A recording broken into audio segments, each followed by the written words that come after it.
وأشهد أن محمدا عبده ورسوله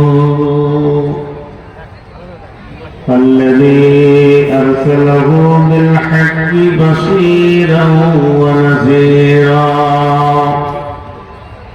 وداعيا إلى الله بإذنه وسراجا منيرا أما بعد فإن خير الحديث كتاب الله وخير الهدي هدي محمد صلى الله عليه وسلم وشر الأمور محدثاتها وكل محدثة بدعة وكل بدعة ضلالة وكل ضلالة في النار. فقد قال الله تبارك وتعالى في كلامه المجيد وفرقانه الحميد. أعوذ بالله من الشيطان الرجيم. يسألونك عن الساعة أيان مرساها فيما أنت من ذكراها إلى ربك منتهاها كأنهم يوم يرونها لم يلبثوا إلا عشية أو ضحاها. بسم الله الرحمن الرحيم. ويقولون متى هذا الوعد إن كنتم صادقين. قل إنما العلم عند الله وإنما أنا نذير مبين. بسم الله الرحمن الرحيم.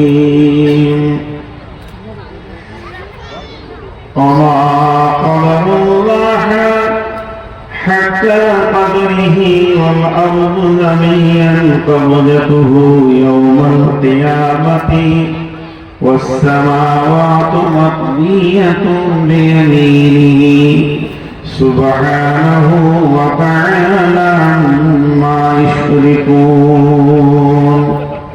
ونفخ في الصور فصعق من في السماوات ومن في الأرض إلا من شاء الله ثم نفخ فيه أخرى فإذا هم قيام ينظرون. ونبي هريرة رضي الله تعالى عنه قال قال رسول الله صلى الله عليه وسلم إذا اتخذ الخير ضبالا والأمانة مغراما والزكاة مغراما تعلم لغيره آتى الرسول امرته أتى أمه أذن صديقه أصابه جاهرت الأصوات في المساجد ساد القبيلة فاسقهم زعم القوم يرجلهم وأكرم الرجل مخافة السره وجاهرت الكائنة والمعازف وسرمت الخمور لباس الحرير لا هذه الأمة أولها أو كما قالت النبي صلى الله عليه وسلم.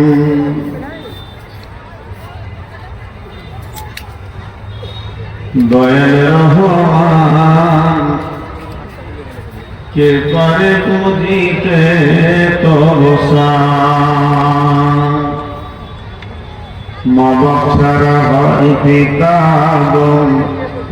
বানাইলেন নিজ হাতে পিতা ছাড়া পুত্র ঈসা মারিয়ামের কোলেতে কে বা বড় কারিগর কার বা বড় শান কে পারে বুঝিতে তবসান।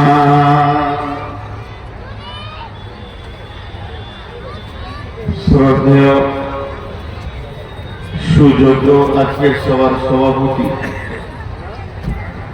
উপস্থিত আলেম ওলামা বৃন্দ, সামনে আমার জিন্দার ইমানদার মুমিন ভাই সকল এবং পর্দা থেকে শুননে আলী মোমেনা মা ও বোনেরা, প্রশংসা গুণগান স্তবস্তুতি ভালোবাসা তকদির হায়াত মত সবকিছুর মালিক আল্লাহ, যে মহান মুনি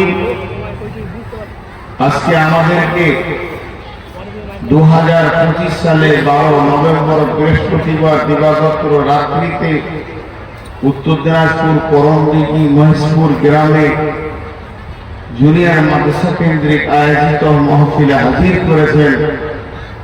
সেই মুনিবের দরবারে একবার আমরা সকলে শুকরিয়া করি আলহামদুলিল্লাহ।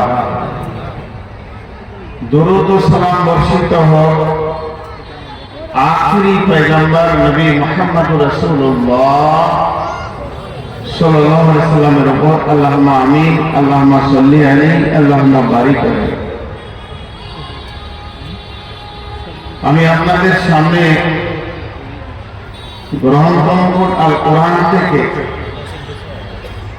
কয়েকটি আয়াত বিক্ষিপ্তভাবে পড়েছি আর একটা তিরমিজি শরীফের হাদিসকে আপনাদের সামনে পেশ করেছি। এই আয়াত আর হাদিসকে সামনে রেখে খুব স্বল্প সময়ে কয়েকটি কথা বলবো, আমার নির্দিষ্ট দেওয়া টাইমে শেষ করবো ইনশাআল্লাহ। কিন্তু আপনারা উঠা বসা করবেন না, যেমন বসে আছেন এরকমই থাকেন। শুধু একটা বাত, বয়সে ছোট হলো আমি ওই লোকগুলোর পা ধরে বলছি যারা দাঁড়িয়ে আছেন বসে যান, যদি খুব খারাপ লাগে তো চলে যান, তাও ভালো, দাঁড়িয়ে থাকেন না। আল্লাহর বান্দা রসুলের উম্মত, আপনাদের হাতগুলো ধরে বলছি বসে যান। এই জিনিসটা কেন মানছেন না? এখন যদি একটা কড়া করে বলি তো মৌলবীদের অভ্যাস খারাপ, কথা নোংরা বলে। জি না ভাই, আল্লাহর গোলাম বসে যান।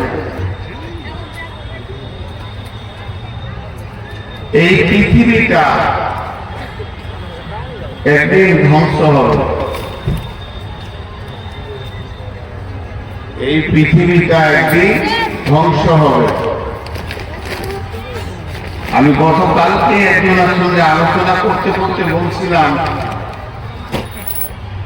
এখন যদি কাউকে জিজ্ঞেস করা হয় তুমি বাপের ক নম্বর ছেলে, মা বাবারাও ধ্যান দিয়ে শুনেন, কেউ বলবে আমি বড়, কেউ বলবে আমি 2 নম্বর, কেউ বলবে আমি ছোট, কেউ বলবে 5 নম্বর বলবে যে আমি বাপের 1 নম্বর সন্তান। একজন ফিলোসফার ইসলামী তত্ত্ববিদ বলছে তুমি জানলে কি করে যে তুমি বাপের বড় ছেলে? বলে আমরা তো 5 ভাই, আমি তো বড়। বলে এটা হিসাব ঠিক আছে, দুনিয়াবি হিসাব, কিন্তু বাপের বড়কে ওটা আল্লাহ ছাড়া কেউ জানে না। বলে কেন? একটা পুরুষ সে যখন স্ত্রীর সঙ্গে মিলে তার শরীর থেকে যেটা স্খলন হয়, যে মানটা বের হয়, তাতে 40 থেকে 60 কোটি পোকা বের হয়। তাহলে তুমি কি বুঝলে তুমি ক নম্বর? তোমার জ্ঞান কি আছে? তো আমরা এখানে যতজন বসে আছি আমরা নিজেদের একটা হিসাব করে রেখেছি। এখন এই যে চেয়ারে বসা মানুষটা আপনার সঙ্গে কথা বলছে, আপনারা শুনছেন, তো আমার এই দেহের ভিতরে কটা প্রাণ আছে? কটা প্রাণ আছে? বলবে একটা আছে। আজরাইল আসবে, একটা প্রাণ নিয়ে চলে যাবে। নূর মোহাম্মদ মারা যাবে, নূর মোহাম্মদ ইন্তেকাল হয়ে যাবে, স্থানান্তরিত হয়ে যাবে। কিন্তু সূক্ষ্ম ব্রেনে দেখেন আমার এই বডিতে কয়েক কোটি প্রাণ আছে। আমার এই বডিতে কয়েক কোটি প্রাণ আছে, কয়েক কোটি। একবার স্খলন হলে যদি 60 কোটি পোকা বের হয়, প্রত্যেকটা শুক্রাণুর প্রাণ আছে। 1 গ্রাম রক্তে 17 লক্ষ থেকে 18 লক্ষ শ্বেত কণিকা আছে, লোহিত কণিকা আছে। যে পোকাগুলো রক্তে না থাকলে শরীর মজবুত হয় না। যার পোকা যত শক্তিমান, তার গায়ের শক্তি তত বেশি। ওই পোকাগুলো যদি আবার দুর্বল হয়ে যায়, তা মানুষটা দুর্বল হয়ে যাবে। তাহলে এতগুলো পোকা আল্লাহ আমার রক্তে রেখেছে, তাদের একটা একটা প্রাণ। আমার শুক্রাণুগুলোর প্রাণ আছে, আমার রক্তে লোহিত কণিকা, শ্বেত কণিকা কপটি আছে আল্লাহ জানে, তাদের প্রাণ। কিন্তু আজরাইল যেদিন আমার প্রাণটা নিয়ে চলে যাবে, আজরাইল যেদিন আমাকে আবদ্ধ করবে, বেঁধে নেবে, সেই দিন ওই প্রাণগুলো বুঝতে পারবে আমরা যে দেহে বাস করতাম, সেই দেহটা এখন নিস্তেজ হয়ে গেছে। ধীরে ধীরে তারা মারা যাবে। তারা একটা দেহে বাস করত, তাদের বাসস্থান ছিল একটা দেহ। ওই দেহটা যখন মারা যাবে, বাকি পোকাগুলো মারা যাবে। তাহলে আমি এই উদাহরণটা দিলাম কেন? এই সারা পৃথিবীটা আল্লাহর মাখলুক। যেদিন পৃথিবী ধ্বংস হবে, যারা পৃথিবীতে বাস করছে তারা বেঁচে আর থাকবে না। এই সারা পৃথিবীটা আল্লাহর মাখলুক। যেদিন পৃথিবী ধ্বংস হয়ে যাবে, পৃথিবীতে যারা বাস করছে তারা আর বেঁচে থাকবে না। মরবি, মরবি, মরবি। আর একটা উদাহরণ দিব, আমি আয়াতের দিকে চলে যাব। সেই উদাহরণটা কি? এখনকার মানুষ যে কোনো মাল কিনে তার ওয়ারেন্টিটা চায়। মোবাইল কিনলে বলবে ওয়ারেন্টি কার্ড দাও। একটা যদি মোবাইলের কভার কিনে ওয়ারেন্টি কার্ড দাও, একটা যদি প্রেসার কুকার কিনে ওয়ারেন্টি কার্ড দাও, একটা যদি টর্চ লাইট কিনে ওয়ারেন্টি কার্ড দাও। মানে মানুষের মিজাজে ঢুকে গেছে এটা গ্যারেন্টি কতদিন আছে। মালটা জানি 2 টাকা, 20 টাকা, 50 টাকা, 100 টাকা, 200 টাকা, 500 টাকা, 1000 টাকা, 10,000, 20,000 দিয়ে মাল কিনলাম, এই মালটার গ্যারেন্টি কতদিন আছে? কিন্তু এই ময়দানে এক পাশে বিরাট বড় দক্ষিণ পাশে রাস্তার গায়ে একটা ফ্ল্যাট তৈরি হচ্ছে। ফ্ল্যাটটা যিনি বানাচ্ছেন, বাইরে থেকে উনি ইঞ্জিনিয়ার এনেছেন, বিদেশ থেকে মিস্ত্রি এনেছেন, লেবার এনেছেন, কাজ শুরু হচ্ছে। ও ওয়ারেন্টি নিচ্ছে। কি ওয়ারেন্টি নিচ্ছে? ইঞ্জিনিয়ারকে বলছে কোন নদীর বালি দিব আপনাকে বলতে হবে। এই কথা জেনে রাখেন, ভারতবর্ষের যত জায়গায় বালি উঠে সেই বালিগুলো আগে ল্যাবরেটরিতে যায়, তাদের পরীক্ষা হয় কোন বালির ধারণ ক্ষমতা কত বেশি, কার সঙ্গে লবণাত্মক সম্পর্ক আছে আর কার সঙ্গে নাই, যেটা মিষ্টি বালি সেটা বেশি কাজ হয়। এর জন্য ইঞ্জিনিয়ারদের এগুলো জানা। ইঞ্জিনিয়ার লিখে দিল তোমার আশেপাশের নদীর বালি চলবে না, তুমি মজবুত বাড়ি করবে বর্ধমান অভয় নদী থেকে নিয়ে এসো, কিংবা বীরভূমে বৈরাক্ষী থেকে নিয়ে এসো, সেখানকার বালি এলো, ঘর মজবুত বানাবে। স্যার ইট কোন ভাটা থেকে নিব, কোন ভাটা ইটে ধারণ ক্ষমতা বেশি, উনি লিখে দিলেন লালগোলা চলে যাও, ওখানকার ইটের ধারণ ক্ষমতা বেশি, মুর্শিদাবাদে নিয়ে এসো। দুটা দামি মাল এলো। স্যার রড কোন কোম্পানি লাগাবো, উনি লিখে দিলেন এলিগেন্ট। সেমি স্টিল চলবে না, এলিগেন্টের রড লাগাও, এলিগেন্ট রড চলে এলো। স্যার সিমেন্ট অম্বুজা গ্লাস হলে ভালো হয়, এইটি যদি পাওয়া যেত তো আরো ভালো, চলে এলো। বাকি থাকলো কি? আপনারা বেরেন্দ্রে বলেন বাকি থাকলো কি?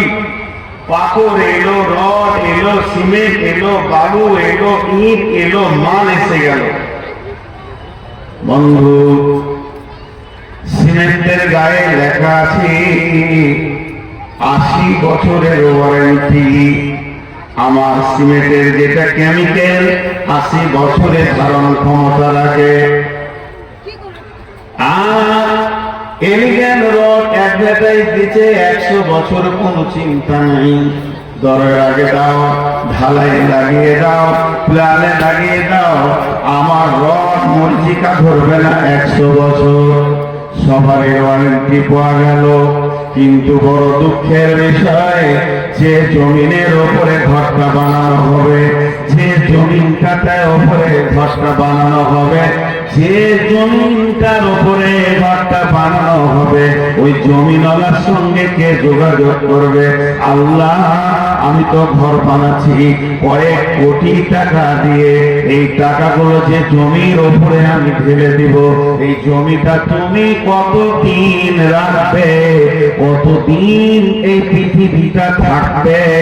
না আমার ঘর বানানো হবে, পরের দিন ধ্বংস শুরু লীলা হবে। এটা তো আমি চাইছি না। সবার কাছে গ্যারেন্টি দিলাম, কেউ 70 বছর, 80 বছর, 100 বছর পর্যন্ত দিল, এরপরে গ্যারেন্টি কেউ দিল না। আমি তো ঘরটা বানাবো জমিনের পিঠে, এই ঘরটা আমি আর কোথাও বানাবো না। তাহলে জমিটা কতদিন ঠিক থাকবে, নষ্ট হবে না, এটা আমাকে বলে দিন, এটা আমাকে বলে দেন। কে দিবে ওয়ারেন্টিটা? কে দিবে?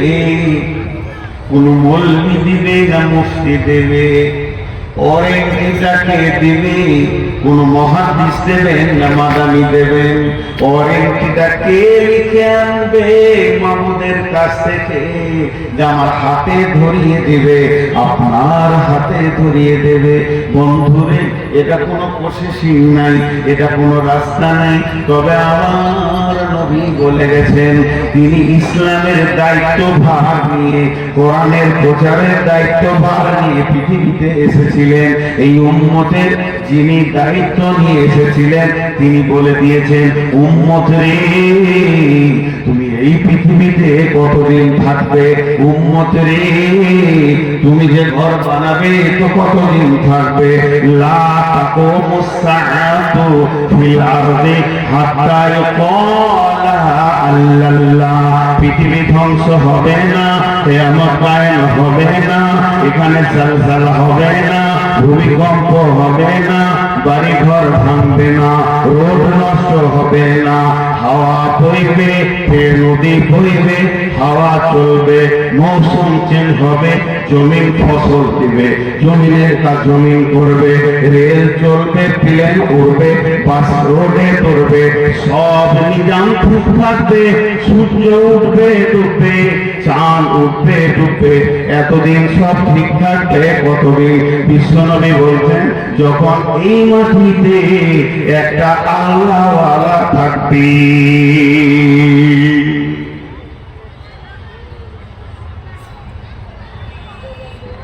একটা আল্লাহওয়ালা থাকবে। আল্লাহওয়ালাটার দাম কত বলে রে? ওই আল্লাহওয়ালাটার দাম কত? একটা খালেস নিয়তে। আজকে মহিষপুর মাসের এত খরচা কেন? মহিষপুর মাদ্রাসার কমিটিকে আমি প্রশ্ন করছি, শুধু মহিষপুর নয়, যত মাদ্রাসা কমিটি বসেছেন আমি প্রশ্ন করছি, আপনারা শুরু থেকে শেষ পর্যন্ত বছরে 20 লাখ, 50 লাখ, 30 লাখ, 70 লাখ, 80 লাখ খরচা করছেন কেন? খেপা কুকুরে কাম দিয়েছে, গাঁজা খাইতে মাথা নষ্ট হয়ে গেছে, টাকাটা নষ্ট হচ্ছে। উদ্দেশ্য একটাই, আল্লাহ আল্লাহ তৈরি করবে, পৃথিবীর শান্তি হবে। সকলের উদ্দেশ্য, মহিষপুর মাদ্রাসা কমিটির উদ্দেশ্য, আকুল মাদ্রাসা কমিটির উদ্দেশ্য, সব মাদ্রাসা কমিটির একটা উদ্দেশ্য, আল্লাহ আল্লাহ বানাতে। আল্লাহ আল্লাহ। আমি এখনো বাইরে যাইনি, ভূমিকায় আছি। মেন বাইরে যখন যাব আপনি উঠবেন না। বড় দুঃখের বিষয়, এই মহিষপুরে এবার নিয়ে 3-4 বার আসা হয়ে গেল। যতবার এসেছি লোক ভালো পেয়েছি, যতবার এসেছি কমিটির ব্যবহার ভালো পেয়েছি, আজও পেয়েছি। কিন্তু দুঃখের বিষয়, শেষ পর্যন্ত আপনারা থাকতে পারবেন না। আর আমি আগামী বছরে বাঁচবো কিনা জানি না। এখন আমি কথা বলছি, আজকে ব্লাড টেস্ট করে কথা বলছি, 506 সুগার আমার। পানিটা এমনি খেয়েছি না, জিভ শুকিয়ে যাচ্ছে। তারপরও কথা বলছি, আপনারা একটু শুনে নেন, আমিও চলে যাব। আল্লাহ নবীকে ঘন ঘন প্রশ্ন করা হতো, উল্টা পাল্টি প্রশ্ন করা হতো। কোরআনের ভিতরে আছে, আল্লাহ সূরা নাহলে বলছেন, আম্মা ইয়াতাসাআলুন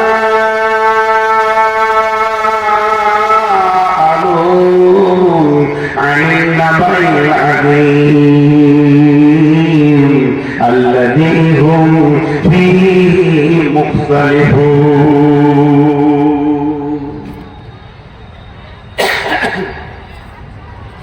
কিছু বলছিলেন দেখি?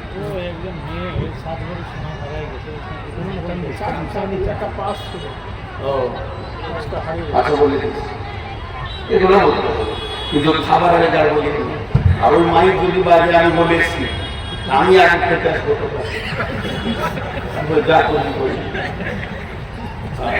আপনারা বক্তা চয়েস করতে পারেন না, আমার মতো খরচাটাকে নিয়ে গেছেন। একটা মহিলা, আমাদেরই বোন, মা বোন সব, তার পাশ হারিয়ে গেছে, ব্যাগে যথেষ্ট পরিমাণ সম্পদ আছে। যদি আপনি পেয়ে থাকেন, ফেরত দিলে নেকি পাবেন। তার ব্যাগে যথেষ্ট পরিমাণে সম্পদ আছে, যদি আপনি পেয়ে থাকেন ফেরত দিলে নেকি পাবেন। আর যদি সজ্ঞানে সেটাকে আপনি হজম করেন, আল্লাহ আপনাকে হজম করতে দেবে না, ওর কয়েক গুণ বের করে দেবে। হারাতেই পারে, হারানোটা এমন কোন দোষ নয়, হারাতেই পারে। আপনি যদি সজ্ঞানে সেটাকে হজম করেন, তাহলে আল্লাহকে আপনাকে জবাব লাগবে। আরেকবার বলছি, আম্মা ইয়াতাসাআলুন।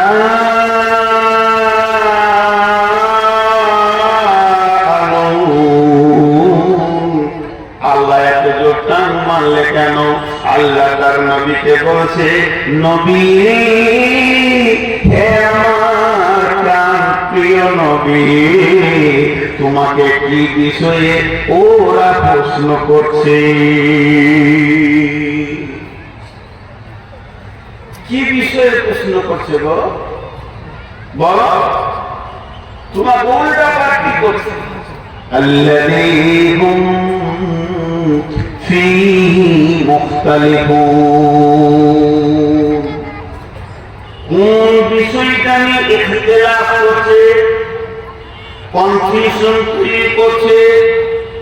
এমন কিছু কথা আছে আপনার দিলে কনফিউশন করে দিতে পারবো, আমি পারবো, এখন আপনিও পারবেন আমাকে।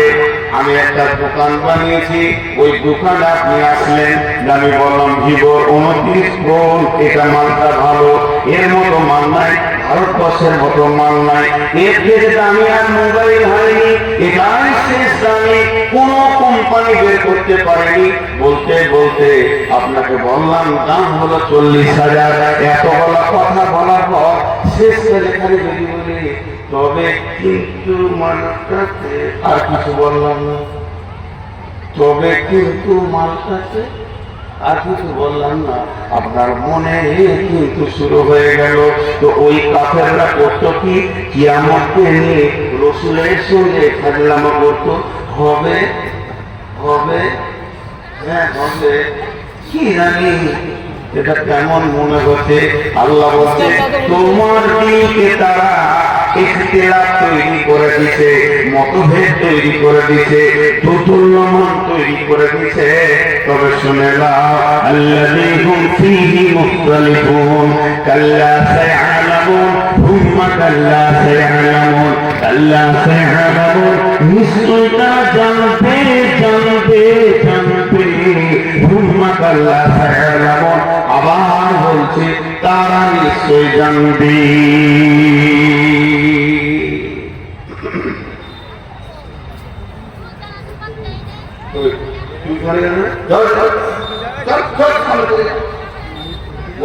একবার চলেছে দিদির কাছে, পর্দা বলে খুশি নেই, পর্দা পড়লে বলে ঘিরে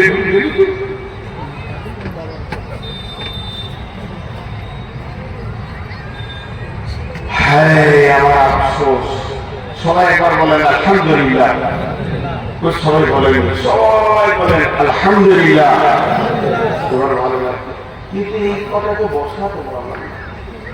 ওরা মানুষ না গরু, না ঘোড়া, না গাধা, না তার থেকেও নির্দিষ্ট কোনো মাছ,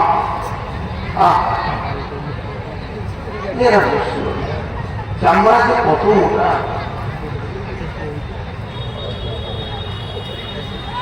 এখানে একটা মজার কথা বলছিলেন।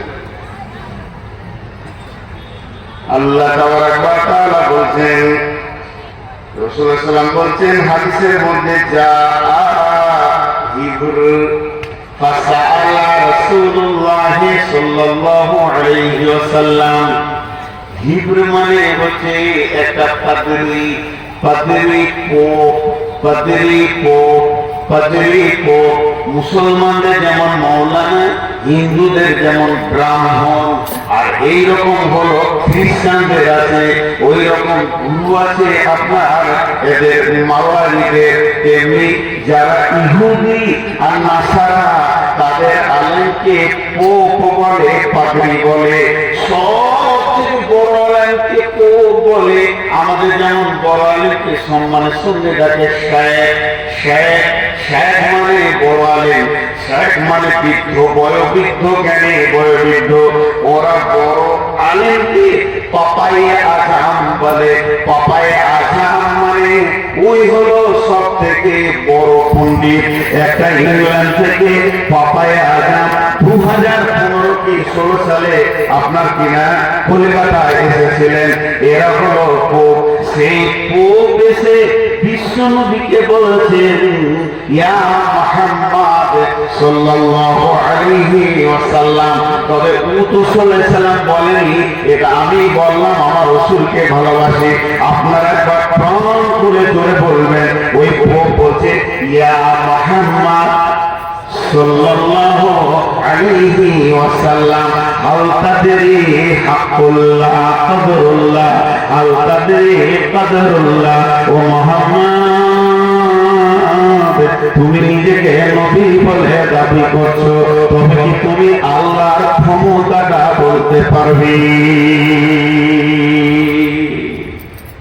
ওর উদ্দেশ্য কি ছিল প্রশ্ন করা উদ্দেশ্য ছিল ছোট করে দিব উত্তর দিতে পারবে না আমার কাছে ছোট হয়ে যাবে বিশ্বনবী শুরু করলেন বিসমিল্লাহির রহমানির রহিম ওয়া মা কদারুল্লাহ হাক্কা কদরিহি ওয়াল আরদু জামিআন কবদাতুহু ইয়াওমাল কিয়ামাতি ওয়াস সামাওয়াতু মাদবিয়াতুন বিয়ামিনিহি সুবহানাহু ওয়া তাআলা আম্মা ইউশরিকুন ওয়া নুফিখা ফিস সূরি ফাসাইকা মান ফিস সামাওয়াতি ওয়া মান ফিল আরদি ইল্লা মান শাআল্লাহু থুম্মা নুফিখা ফীহি উখরা ফাইযা হুম কিয়ামুন ينظرون وأشرقت الأرض بنور ربها وأوتي الكتاب وجيء بالنبيين والشهداء وقضي بينهم بالحق وهم لا يظلمون ووفيت كل نفس ما عملت وهو أعلم بما يفعلون وسيق الذين كفروا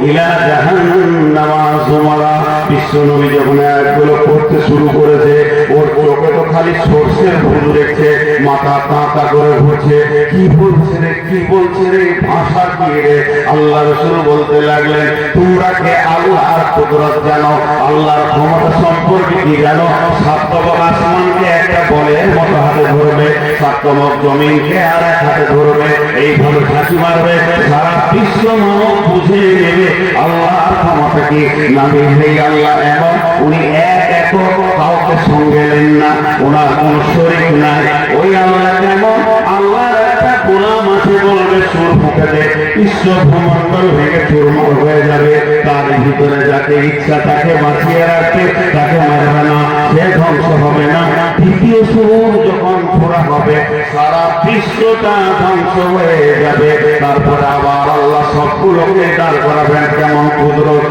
পরিষ্কার হয়ে গেল নিশ্চিন্ত হয়ে গেল পিপুলিকার মতো একটা দেখা যেত না আবার সবগুলোকে কুদরতের হুকুমে এক জায়গায় দাঁড় করাবে তাদের হিসাব নেবে তাদের কাছ থেকে নেবে রসুলের মতো চেহারা তাদের কাছ থেকে নেবে ভালো আমল এরপরে তাদেরকে জান্নাতে জাহান্নামে দেবে সার্টিফিকেট দেবে আমার আল্লাহ এমন কুদরতি ক্ষমতা আছে মানুষের দিলে এমন একটা রিয়াকশন দিয়ে দেবে ওরা নিজেই বুঝে নেবে আমি কি করে এখানে এসে হাজির হলাম তারপরে আল্লাহ ফেরেশতাদেরকে বলবে কাফেরদেরকে হাঁটি নিয়ে গিয়ে জাহান্নামে ভরে দাও আর জান্নাতীদেরকে আদর করে নিয়ে গিয়ে জান্নাতে ভরে দাও একবার বিরাট বড় সাবজেক্টকে ছোট করে নবীজি বলে দিলেন ওর চরক ঘাস হয়ে গেল মাথা কাঁটা করে ঘুরছে ওরে আল্লাহ মুহাম্মদ এত জানে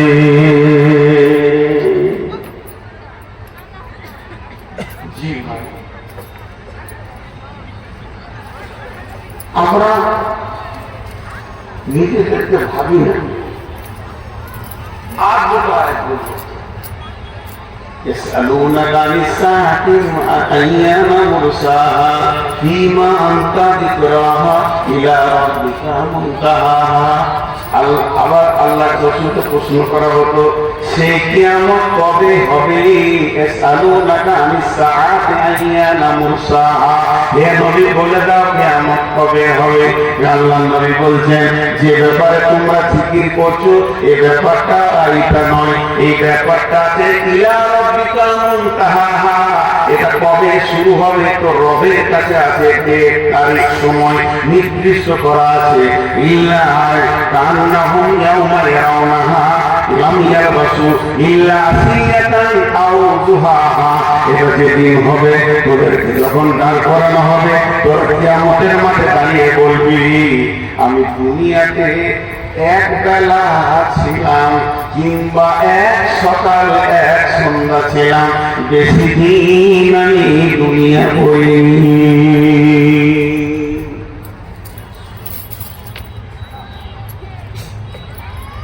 সূরা মুলকের ভিতরে বলছেন ويقولون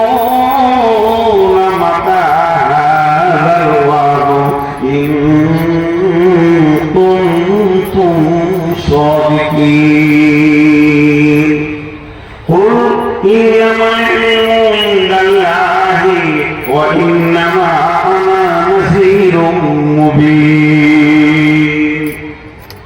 হে নবী, তুমি বলে দাও কিয়ামত কবে হবে।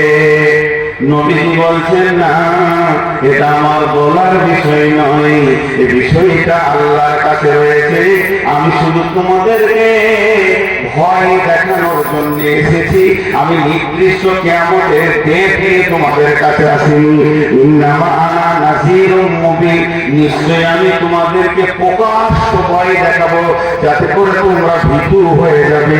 সেই দিনের জন্য প্রস্তুতি নেবে, মাল রেডি করে রেডি হয়ে যাবে, যেহেতু কিয়ামত হবে।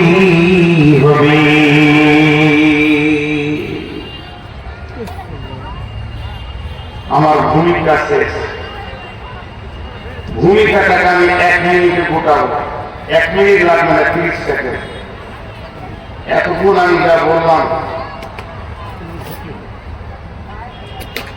তারপর একটা বহির প্রকাশ হলো কিয়ামত হবে।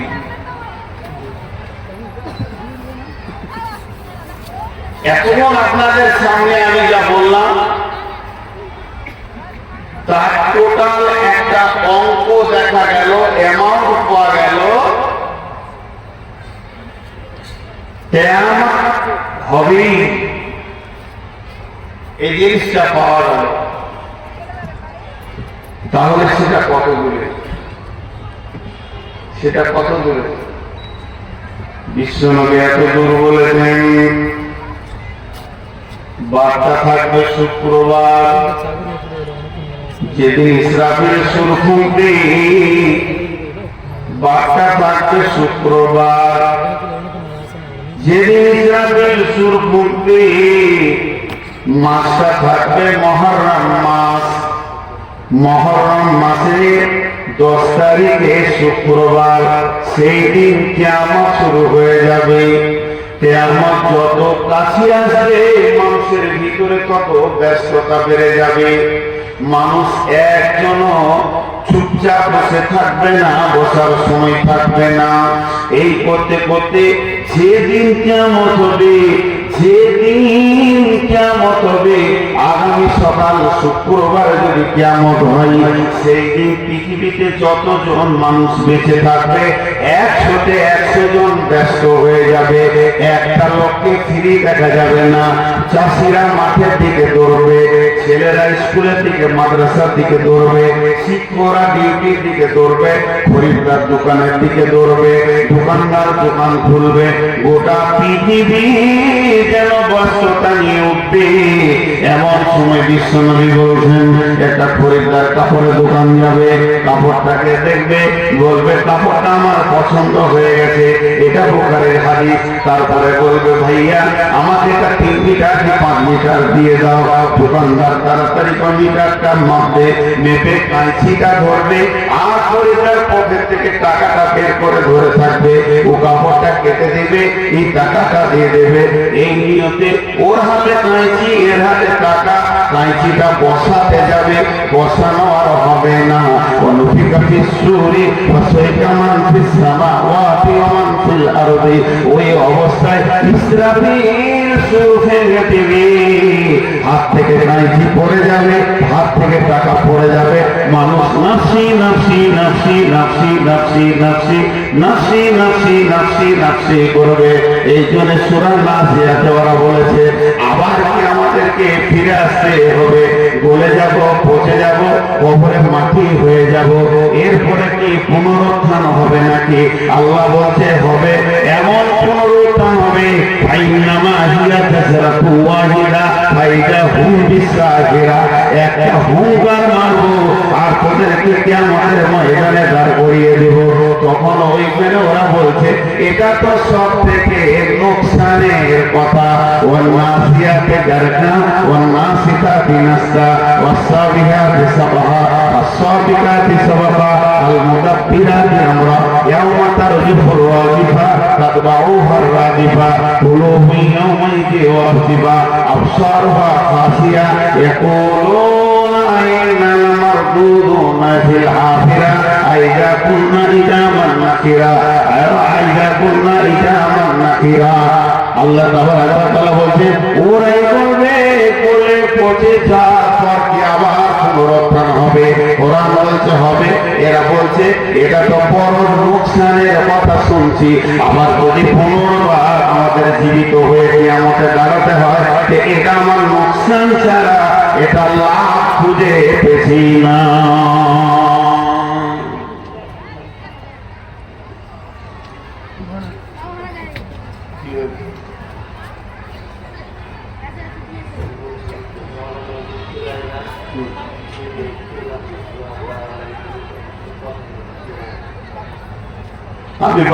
আমি শুরু করি, আপনারা যা বলবেন আমি শুনবো, কারণ আপনারা কমিটি। আমি এতটুকু আপনাদের কথার বাইরে যাব না।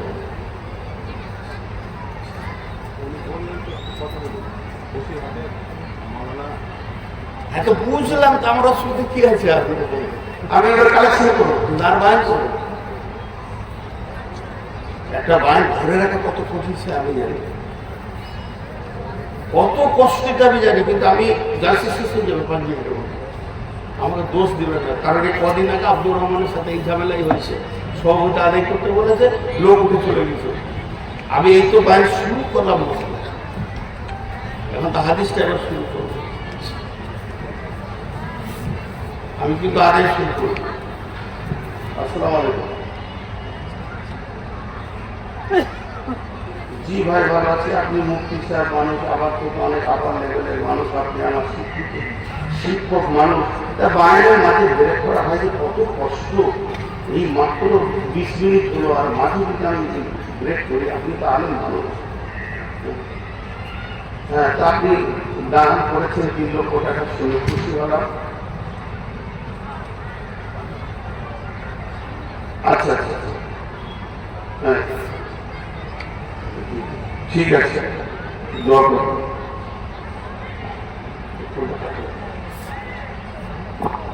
আপনাদের কাছ থেকে কিছু চেয়েছিলেন,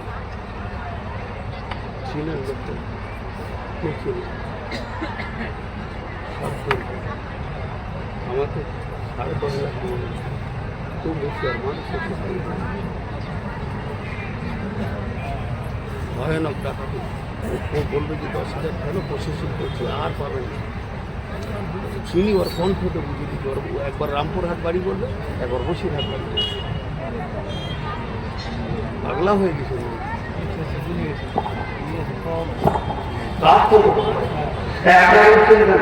মুরগি উঠছে কেন, বাকি আপনি উঠতে গেলে কিন্তু আমি আর বাড়ি করবো না। আপনার মহব্বতই তো আমি বাড়িতে চালিয়েছি।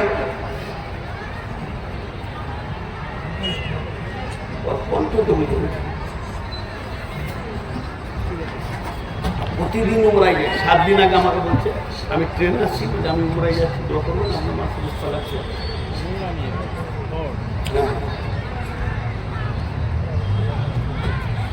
ভাইয়া, যতটি লোক বসে আছেন আমি খুশি হলাম। আমি বললাম যে টাকা নেবো না, টাকা দিচ্ছি না, দেখতে আমি তো ভিকারি, আপনি একটু প্রতিদিন 25,000 ইনকাম করি, আর আমাকে টাকা দিই।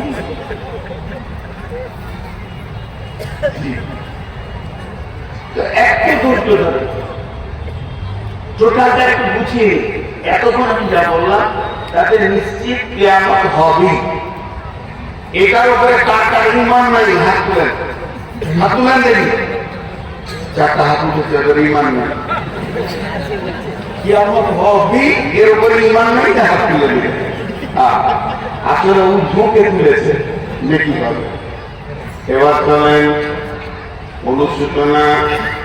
বিশ্ব নবী তিনি আমাদেরকে অনুসূচনা দিয়ে গেছেন। বিসমিল্লাহির রহমানির রহিম। ওয়া নবী হুরায়রা রাদিয়াল্লাহু তাআলা আনহু قال قال رسول الله صلى الله عليه وسلم إذا اتخذ الحي ضبانا والماء مغنما والزكاة مغراما تعلم لغير دين آتى رسول امرته أتى أمه। অনুসূচনা দিব আপনাদেরকে। যতটি লোক বসে আছেন, হাতগুলো ধরে বলছি 10 মিনিট আমাকে দেন। তারপর আমি বলবো আপনারা উঠে যান, তখন আপনারা আমাকে বলবেন আপনি সময় দেন। 10টা মিনিট চেয়েছি ভিখারির মতো 10টা মিনিট চেয়ে নিয়েছি। একটা উদাহরণ দিব, আমার উদাহরণ হলো খুব অ্যাপ্রোপ্রিয়েট। দোমনাতে একটা ছেলে বাসে চেপেছে, আর ওর পাশে এক মুরব্বি বসে আছে, আর ওই সিটের পেছনে আমার মতো বদমাস লোকটা বসে আছে। কি ঝামেলা লাগে দেখেন। যে ছেলেটা বাসে চেপেছে ও মুরব্বিকে বলছে, চাচা কি রে কলকাতা কত দূর যাবে? কলকাতা করম দিকে গেছে, যে শুধু কলকাতা কত দূর, ধৈর্য দেখে। তো মুরব্বী দিকে তাকিয়ে বলছে, ধৈর্য ধরে বাপ, কলকাতা ঠিক পৌঁছাবে। আবার তুমি দিকে বলছে, চাচা কলকাতা কত দূর? এবার মুরব্বী রেগে গেছে, ওদিকে একবারে টাকালে ভঙ্গি করে মুখটা ঘুরিয়ে দিবে। বোতল বাড়িতে গিয়ে বলছে, চাচা আবার একই কথা, চাচা। যে চাচা বলে তুমি মুরব্বী রেগে গেছে, করি না, চুপ কর। আমার মতো রাগি লোক, আমি তাকে বদমাস লোক, উঠে আবার মাথায় হাতে, তোর মাথাতে চলে গেছে, ছুটে দেবো তোর মাথাতে, তুমি কলকাতা কলকাতা দেখে কলকাতা, এখান থেকে দেখে কত দূরে? আপনাদের কাছে আমার প্রশ্ন, কলকাতা দেখা যাবে? যাবে? এতগুলো লোক হ্যাঁ না বলে না, কলকাতা দেখা যাবে? দেখা যাবে না। মুখ নাই, দাঁত নাই, জিভ নাই, প্রাণ নাই, দেখেন কতগুলো জিনিস নাই। হাত নাই, পা নাই, মুখ নাই, দাঁত নাই, জিভ নাই, প্রাণ নাই, অথচ কথা বলে। আপনাকে ভালো ভালো জ্ঞান দেবে, কখনো হাসাবে, কখনো কাঁদাবে, সোজা রাস্তা বলে দেবে, সবকিছু বলে দেবে। তাকে বলা হয় নীরব বন্ধু। নীরব বন্ধু, পৃথিবীতে একটা জিনিস আছে, সে আপনার নীরব, তার কাছে কোনো সাউন্ড নাই, অথচ আপনাকে জ্ঞান দেবে, ঘন্টার পর ঘন্টা বক্তব্য দিবে, আবার আপনাকে হাসাবে, কাঁদাবে, ভয় দেখাবে, সব রকম জ্ঞান দেবে। তার নাম হচ্ছে বই, কিতাব। হাত নাই, পা নাই, জিভ নাই, চোখ নাই, প্রাণ নাই, যখনই কথা বলবেন আপনাকে পাতায় পাতায় জ্ঞান দেবে, আপনাকে হাসাবে, ভালো জান্নাতের কথা শোনাবে, জাহান্নামের কথা শুনিয়ে কাঁদাবে, কবরের খবর দিয়ে আপনাকে ভয় দেখাবে, আপনার জিন্দেগির রাস্তাটা শুরু হয়ে যাবে।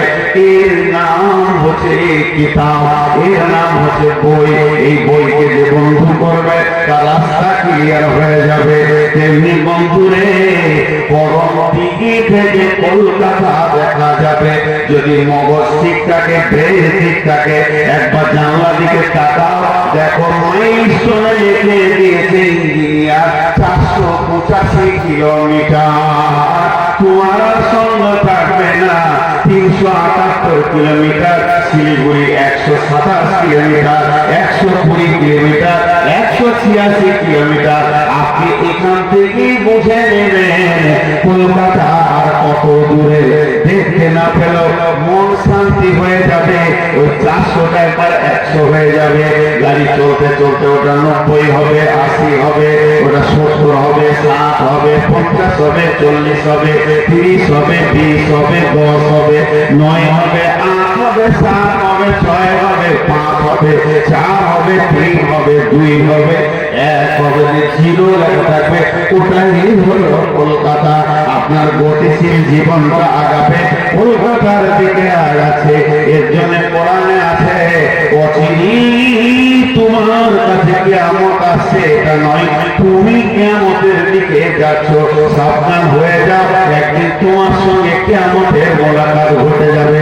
তাহলে মাইলস্টোনটাকে, এই রোডটা যে ইঞ্জিনিয়ারকে টেন্ডার দেওয়া হয়েছে, এই রোডটা যে কন্ট্রাক্টর টেন্ডার নিয়েছে, রোডটাকে ঠিক করবে, রোডটাকে ঠিক করবে, বোতলবাড়ি পর্যন্ত, গোয়াগাঁও পর্যন্ত, বাজারগাঁও পর্যন্ত, কিষানগঞ্জ পর্যন্ত ঠিক করবে। যে ইঞ্জিনিয়ার রোডটা ঠিক করবে, সে পিচে ঢালবে, পাথর ঢালবে, সবকিছু করবে, শুধু এইগুলোই তার কাজ নয়, পাশাপাশি তাকে প্রতি কিলোমিটারে মাইলস্টোন বসাতে হবে। এটাও একই টেন্ডারে চলে আসে। কোন জায়গায় বোট থাকবে, কোন জায়গায় থাকবে না, কোন জায়গায় পাথর থাকবে, সব কিছু টেন্ডার বের হয়ে যায়। তাহলে বিশ্ব নবীকে পৃথিবীতে পাঠানো হয়েছিল এই উম্মতকে জান্নাতের রাস্তা দেখানোর জন্য। বিশ্ব নবীকে পৃথিবীতে পাঠানো হয়েছিল এই উম্মত জান্নাতে যাবে, সেই রাস্তাটা তুমি ধরিয়ে দাও, হাত ধরে ধরে তুলে দাও। তাহলে কিয়ামতটার কত দূর? তার মানে এই রোডটা জান্নাতে যাওয়ার রাস্তাতে মধ্যখানে কবর থেকে নিয়ে কিয়ামত পর্যন্ত একটা ঘোর জঙ্গল আছে। ওইটা বড় ভয়াবহ জায়গা। কবর থেকে নিয়ে কিয়ামত পর্যন্ত ফুলসেরাতটা যখনই পেরে হয়ে যাবে, জিনিসটা যখনই পের হয়ে যাবে, নিজের ঘরে চলে যাবে, আর চিন্তা নাই। তাহলে ওই অন্ধকার জঙ্গলটা কখন আমরা পার হব, আর কত দূরে আছে? বিশ্বনবী বলে দিয়েছেন, ইঞ্জিনিয়ার বলে দিয়েছেন, আল্লাহ রবের টেন্ডার কন্ট্রাক্টর বলে দিয়েছে, খামসা আসারা খাসলাতান মিন উম্মতি, খামসা আসারা খাসলাতান মিন উম্মতি, মিন উম্মতি, মিন উম্মতি, মিন উম্মতি, মিন উম্মতি, মিন উম্মতি। মুখস্থ করলেন। নবীজি বলছেন 15টা জিনিস যখন আমার উম্মতের কাছ থেকে তোমরা পাবে, 15টা জিনিস যখন আমার উম্মতের কাছ থেকে পাবে। নবীজি ইহুদির কথা বলেনি, নাসারার কথা বলেনি, শিখের কথা বলেনি, পাঞ্জাবির কথা বলেনি, মাজুসির কথা বলেনি, অগ্নি পূজকের কথা বলেনি, মূর্তি পূজকের কথা বলেনি, ব্যানার্জির কথা বলেনি, চ্যাটার্জির কথা বলেনি। পৃথিবীতে যত জাতি আছে সবাইকে ছেড়ে দিয়ে নবীজি নিজের উম্মতের কথা বলেছে। হযরত আবু হুরায়রা বর্ণনা করছেন, আল্লাহর নবী বলেছেন, হে বিশ্ববাসী রে, আমার উম্মতের কাছ থেকে যখন 15টা জিনিস দেখতে পাবে, 15টা জিনিস দেখতে পাবে, ছেড়ে না কিয়ামত কাছে গেছে। এইটা তোমার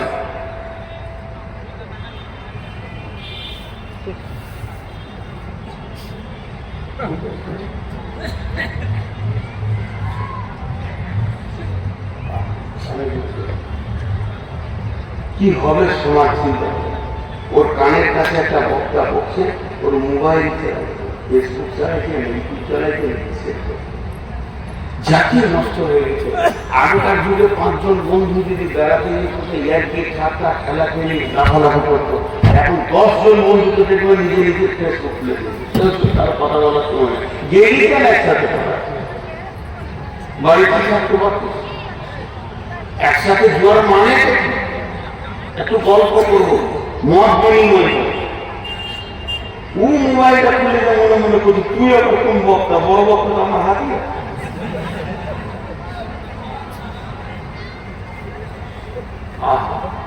পানি দৃশ্যটা দেখলাম, কি পানি?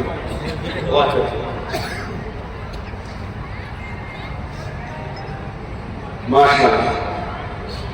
এবার আমি শুরু করছি। আল্লাহ রাসূল আফসোস করে বলছে, আমার উম্মতরা এগুলো করবে। 1 নম্বরটা বাদ দিয়ে বলবো, 1 নম্বরটা খুব লোক, খুব ভারী ওজন, খুব আপনারা নিতে পারবেন না, ওই জন্য 1 নম্বরটা বাদ দিয়ে বলবো। 1 নম্বরটা বলবো, খুব সাবধান কিন্তু। ইসলামী বলছেন নাম্বার 1, ইযা তুকিরাল খাইরু দুবালান, ইযা তুকিরাল খাইরু দুবালান, জনসাধারণের মাল মিম্বার প্রধানে লুটে খাবে। সরকারি বরাদ্দ টাকা, বিপিএল এর টাকা, ইন্দিরাবাসের টাকা, সড়ক যোজনার টাকা, কন্যাশ্রীর টাকা, রূপশ্রীর টাকা, বিদ্যালয় নির্মাণের পুনর্নির্মাণের টাকা, যত সরকারি কাজের বরাদ্দ হবে ওই বরাদ্দটা লিখবে একটা মাল দিবে আর একটা ইজাত তোকে জাল খাইল দুবালান। আমার উম্মতের ভিতরে মুসলমানদের নেতা আছে, পঞ্চায়েতের প্রধান আছে, অন্য জাতিরা খাবে, তাদের সঙ্গে আমাদের সম্পর্ক নাই। তাদের সুদ হালাল, তাদের মাল মেরে নেওয়া হালাল, লুটে নেওয়া হালাল। কিন্তু ইসলাম তো এর ব্যাপারে কথা বলেছে, জনসাধারণের মালিকারা লুটে লুটে খাবে। আর মিম্বার প্রধান মিলে সঙ্গে ডিলারকে নিয়ে টন টন চাল ডান দিক থেকে বাঁ দিকে চলে যাবে। এটা হলো কিয়ামতের আলামত। আপনাদের এলাকার মিম্বার প্রধানরা ভালো করে বুঝতে পারছেন, এরা মানে না, যা আছে দিয়ে সব একবারে ভুয়া তুলসী কথা। জি শুনেন, হযরত আবু বকর আর উমরের ভিতরে সবসময় একটা প্রতিযোগিতা চলতো। হযরত উমর মনে মনে করছে আমি আবু বকরকে এবার হারিয়ে দেবো, এবার হারিয়ে দেবো, এবার হারিয়ে দেবো। বন্ধু, একটা তীব্র কুটিরে একটা মেয়ে বাস করত। একবার 70-80 বয়স, মেয়েটির কেউ নাই, মা নাই, বাপ নাই, ভাই নাই, বোন নাই, ছেলে নাই, মেয়ে নাই, স্বামী নেই। ওর জন্য প্রতিদিনের খাবারটা ওখানে পৌঁছে দিত। হযরত আবু বকর পৃথিবী থেকে যখন চলে গেলেন, হযরত উমরের গদিতে ওই মেয়েটি ঘরের মধ্যে আছে। আর উমর মেয়েটি দু চোখে দেখতে পাই না। বুড়িমাকে হযরত উমর রুটি আর হালুয়া মুখে ভরে দিয়েছে। আর যখনই রুটি হালুয়া ভরে দিয়েছে, মেয়েটি অঝর নয় কাঁদতে শুরু করেছে। খালি একটা কথা বলছে, সে আর নাই, সে আর নাই, নিশ্চয়ই আল্লাহ তাকে দেখে নিয়েছে। উমর জিজ্ঞাসা করেন, বুড়িমা কে নাই? বলে আবু বকর নাই, তুমি অন্যজন। বলে আপনি অন্ধ মানুষ দেখলেন কি করে?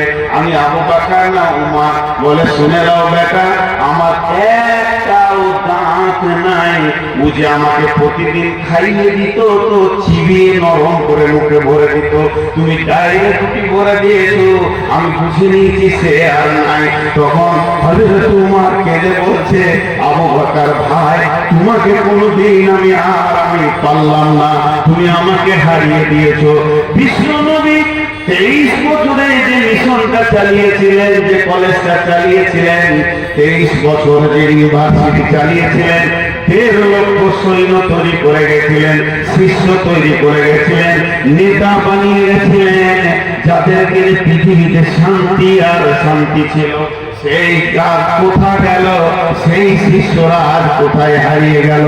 আল্লাহ নবী 23 বছর যে মসজিদে নববীতে আসহাবে সুফা নামে মাদ্রাসাটা চালালেন, ওখান থেকে ডাক্তার হয় না, ইঞ্জিনিয়ার হয়নি, ডক্টরেট করেনি, পিএইচডি করেনি, এমবিবিএস করেনি, আর এফআরসিএস করেনি, এলএলবি করেনি, কোনো রকম ডিগ্রি ছিল না।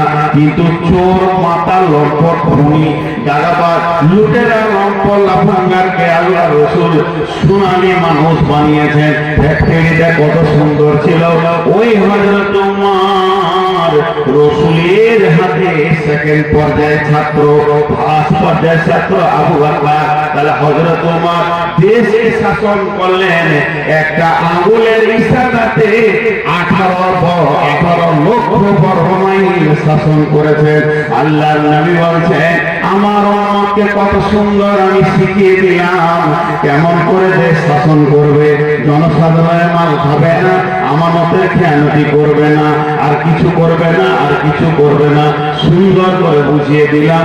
কিন্তু কিয়ামতের আগে আমার আফসোস, ইজা চোখে জল পাইল দুবারান, জনসাধারণের মালিকা লুটে খাবে।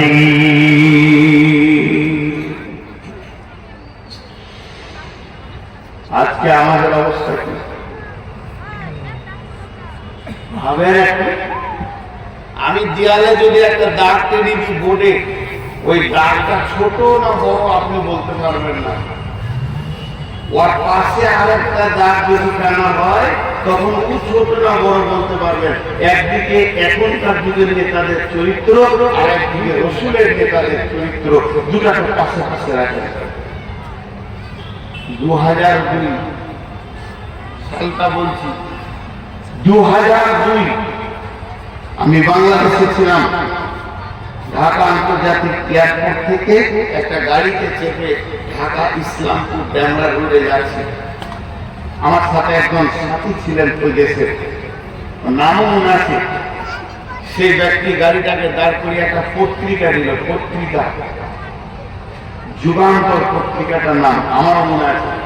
আর পত্রিকার ফার্স্ট হেডিংয়ে বড় করে লেখা আছে, বড় করে আমাদের ভারতবর্ষের একটা মন্ত্রীর নাম, নামটা বলবো না, অমুক মন্ত্রী আজকে সকালে ফার্স্ট ফ্লাইটে অক্ষত নিরাপত্তায় ভাবে নিজের দেশে ভারতে ফিরে গেলেন।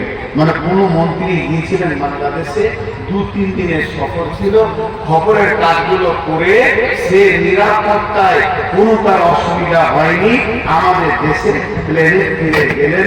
এটা পত্রিকায় বের হয়েছে। সকালে মানে কিছু খায়নি, খুব ভোরে প্লেনটা যে লিখেছে সকালে ব্যক্তি খেয়েছে, ব্যক্তি ব্যক্তি বুঝেন তো, বিছানায় বসে একটা ডাইনিং টেবিলে নয়, নাস্তা নয়, ব্যক্তি বলে থাকে, বিছানায় বসে একটা চা খেয়েছে। তো সেই চাটা সেই যুগে 2002 খরচা হয়েছে 18,000 টাকা এক কাপ চা। ডলারের সাইজ কত? এক কাপ চায় 18,000। হ্যাঁ, এটা হলো ইংরেজি কম্পিউটার দ্রুতগামী যুগের মন্ত্রী। এটা হলো আধুনিক যুগের মন্ত্রী, বহু জ্ঞানের অধিকারী, এদের হাতে কম্পিউটার এসে গেছে, এরা দেশকে শাসন করছে। আমাদের মোদিজি শুধু পায়জামাটা পরে 15 লক্ষ টাকা দাম। যদি কোনো এখানে সিলাই মেশিনওয়ালা আছেন, চলে যান টেলারটা ওখানে খুলেন গা, একটা পায়জামা 15 লক্ষ টাকা দাম। এটা হলো এই যুগের মন্ত্রীদের চরিত্র। চলেন রসুলের যুগে যায়। আল্লাহ নবী দুনিয়া থেকে চলে গেলেন, মদিনার গদিতে বসলেন কে? আবু বকর। আবু বকর দুনিয়া থেকে চলে গেলেন, মদিনার গদিতে খলিফা কে হলেন? খলিফা হযরত উমর ফারুক রাদিয়াল্লাহু তাআলা আনহু। হযরত উমর যখন মদিনার গদিতে বসলেন তখন বিশ্ব শাসন করতে শুরু করলেন। 18 লক্ষ বর্গ মাইলকে তিনি শাসন করতেন। হযরত উমর ছোটতে আলাভোলা ছিল, ছোটতে সাদা সিধে ছিলেন, ছোটতে খুব বিচক্ষণতা পাওয়া যায়নি। একটা ঘটনা শুনলে বুঝবেন, ওর বাপ ওকে উট চড়াতে দিয়েছে মাঠে। উমর উটগুলো নিয়ে যা, উটগুলো চড়িয়ে নিয়ে আয়। যখন বাড়ি আসে তো মাথার চুলে এক গাদা উটের লাল, উটের গোবর গোটা মাথায় লেগে আছে। ওর আব্বার নাম হচ্ছে খাত্তাব। খাত্তাব জিজ্ঞেস করছে, উমর এখানে আই। কেউ গেল বাপের কাছে, তোর মাথায় এগুলো কি? আপনি বলছে গোবর। খেপার মতো বলছে গোবর। কিসের গোবর? উটের গোবর। উটের গোবর তোর মাথায় এলো কি করে বল? বলছে আব্বা মরুভূমিতে রোদ খুব, এবার রোদের বসবো কোথা? উটের পাছাতে দিয়ে বসেছি, লেজে দিয়েছে বসার জায়গা রেখে, উটের পাছায় বসেছি, লেজে দিয়েছেও, ধোয়ার তো কোনো ব্যবস্থা নেই, তাই গোবর লেগে আছে। ওর বাপ ওর কানে একটা চর মেরেছিল, কান মেরে একটা চর দিয়ে বলছে, গাধা তুই উট চড়াতেও জানিস না, আল্লাহ তোকে এত জ্ঞান কম দিয়েছে রে গাধা, বাপ তো মারবি বেটাকে। এই সেই উমর যে মাথায় গোবর নিয়ে বাড়ি এসেছে, ওই উমর যেদিন মদিনার খলিফা বলেন 18 লক্ষ বর্গ মাইলকে একটা আঙুলের ইশারায় ফেরাচ্ছেন, সেই উমর মসজিদে নববীতে শুয়ে আছে। ফজরের নামাজ পর একটু আরাম করছে, গদিটা কি বালুর উপরে। 18 লক্ষ বর্গ মাইলের বাচ্চার বিছানা কি বালুর উপরে চাদরটা বিছিয়ে দিয়েছে, বালিশ নাই, এক হাতটা দিয়ে দিয়েছে। একটু আরাম একা থাকতে পারবে এখন আর মন্ত্রীরা? সামনে গাড়ি পেছনে গাড়ি, সিকিউরিটি। সিকিউরিটিদের নাম কি দিয়েছে বলুন? সিকিউরিটি ফোর্স, বাংলায় বলে দেহরক্ষী, বডিগার্ড। আর একবার বলছি বডিগার্ড, দেহরক্ষী। নামটা খুব অ্যাপ্রোপ্রিয়েট। আজরাইলটার বডি নিবে না, আত্মা নিবে। আত্মা গার্ড বলে দুটো ছিল। আজরাইল আত্মা নিয়ে যাবে আর বলবে যে বডিটাকে তোরা আগুন যেন শিয়ালে না খায়, তোদের ডিউটি তোরা কর। বডিগার্ড কিন্তু মারা খাইছে। কয়েকটা সৈন্য যে পাঠিয়ে দিয়েছে জেরুজালেম, ধৈর্য ধরেন, কয়েকটা সৈন্যকে জেরুজালেম পাঠিয়ে দিয়েছে, ওখানে কালেমা তাওহীদ পৌঁছিয়ে দাও, সেখানে দ্বীনের দাওয়াত পৌঁছিয়ে দাও, তারা অন্ধকারে আছে তাদের কাছে আলো পৌঁছিয়ে দাও, কোরআনের আলো পৌঁছিয়ে দাও, রসুলের হাদিস পৌঁছিয়ে দাও। সেই সৈন্যগুলোকে জেরুজালেমের সৈন্যরা কেল্লায় বড় অবরোধ করে দিয়েছে, তাদেরকে তবলিগের কাজ করতে দিচ্ছে না। তদন্তিকালে ওই জেরুজালেমের যিনি প্রাইম মিনিস্টার ছিলেন, প্রধানমন্ত্রী ছিলেন, তিনিও একটা গির্জার পোপ, এক প্রকারে বললাম পাপায়ে আজম। তিনি একটা গোটা জেরুজালেমকে শাসন করছে। জেরুজালেম হচ্ছে একটা ছোট দেশ, আর আমার উমারের দেশও যে বড়। এবার পাপা দেখলো উমারের সঙ্গে যদি যুদ্ধ করতে যায় পারবো না, ওর যা সৈন্য আছে আমার তো নাগরিক নাই, কেমন করে চলবো? উনি একটা চিঠি লিখলেন, আর চিঠি লেখার পর একটা দূতকে বললেন, বন্ধু তুমি পৌঁছে দাও মদিনাতে। ওই রাষ্ট্রদূত চিঠিটা নিয়ে হাঁটতে হাঁটতে হাঁটতে হাঁটতে মদিনা মারওয়ায় গিয়ে পৌঁছালো। মদিনায় পৌঁছানোর পর বলছে মুসলিম জাহানের পার্লামেন্ট কোনটা, মুসলিম জাহানের সংসদ কোনটা, মুসলিম জাহানের আপনার গদি কোনটা, মুসলিম জাহানের সব থেকে বড় পার্লামেন্টটা কোথায়? ছোট বাচ্চারা বলছে ওই যে মসজিদে নববী, এটাই হলো মুসলিম জাহানের পার্লামেন্ট। সাইমন ধরে বলেছে বুকে তুমি তো পরনে নুয়ে, খেজুর পাতার প্রসাদ তোমার বারে বারে গিয়াছে খোঁজে। পার্লামেন্ট দাঁড়িয়ে মার্বেলের নাই, কারুকার্য করার নাই, মাত্র খেজুর গাছের পাতা আর খেজুর গাছের ছাওয়ানি। বলে আপনাদের আমিরুল মুমিনিন কোথায়? বলে যে মসজিদে শুয়ে রয়েছে, কোনো বডিগার্ড নাই, কোনো সিকিউরিটি নাই, কোনো দেহরক্ষী নাই, একটু আরাম করছেন, ফজর করেছেন। উনি বলেন আমাদের আমিরুল মুমিনিন, খলিফাতুল মুসলিমিন। উনি যে বলেন আদম নেবেন জাহাপনা, হযরতের আদম নেবেন জাহাপনা। সেই বলা আমিরুল মুমিনিন উঠে বলছে কে বাবা, তুমি কোথা থেকে এসেছো? রাষ্ট্রদূত বলছে হুজুর আমি জেরুজালেম থেকে এসেছি, আমাদের প্রাইম মিনিস্টার আপনাকে একটা চিঠি দিয়েছে। আমার বলার কিছু নাই, একটু চিঠিটা নজরে লাগিয়ে নেন। হযরত তোমার চিঠিটা নিয়ে পড়ে দেখলেন, বললেন জাহাপনা আপনার সৈন্য আমার দেশে দাওয়াত দিতে এসেছে, কোরআন হাদিসে তাদেরকে কেল্লায় অবরোধ করা হয়েছে। আমি আপনার সাথে যুদ্ধ চাই না, আপনার সঙ্গে সমঝোতা করতে চাই। একবার আপনাকে পত্র দিয়ে আমি আমন্ত্রণ করছি, আপনি আমার দেশে আসেন, দুইজন মিলে একটা আপোষ করে নিব। সঙ্গে তার খাদিমকে যেটা তাকে দেওয়া হয়েছিল কোষাগার থেকে ডেকে বলছে একটা উট নিয়ে এসো, নাম তার আসলামা। আসলামা একটা উটকে রেডি করো, এখনই জেরুজালেম যেতে হবে। তারা এখন টাকাটা এসে গেছে, এখন একদম আল্লাহর দ্বীনকে বাড়ানোর জন্য টাকা এসেছে। পৃথিবীর সমস্ত কাজ এখন বাতিল, এটাকেই আগে করতে হবে। তোমার উটের উপর চলে গেলেন, লাগামটা ধরে নিলেন আসলামা, আর কলম ধরে নিল কবি নজরুল ইসলাম।